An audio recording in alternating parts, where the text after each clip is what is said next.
how to screen mirror your iPad mini to a Samsung Smart TV. So there are two things you will need to do. First, be sure both the iPad and the Samsung Smart TV is currently connected to the same Wi-Fi router for this to work.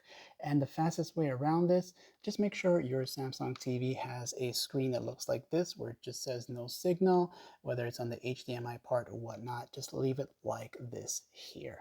Now I'll zoom in so you can see exactly where to go on your iPad to enable the screen mirroring feature. And this feature is found right on the control center area. When you swipe down like this here, you'll see this icon right there with the two rectangles right there. What you can do is long press it, and this will show you this here, which it's going to start searching for nearby devices, and you'll see the name of the Samsung TV show up. And once you see it, just tap on it one time. It will require you to put in this code here that's going to appear on the TV itself. Okay, so once you see this code here, go ahead and put it in so you can use it.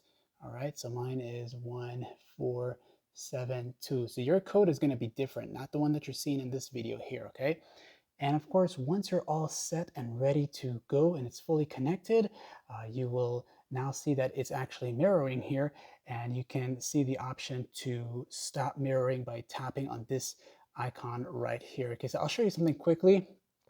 Just in case you do decide that you want to stop mirroring the iPad to the Samsung TV, you can just pull this down here quickly once again, and just you can tap on this once, turn it off, or long press it and then stop mirroring your iPad. All right, and that's pretty much it for this video tutorial. You can see for yourself that it's connected, and that's it. So you can have fun now and enjoy your screen mirroring with your iPad to your Samsung Smart TV. Like, sub, and thanks for watching.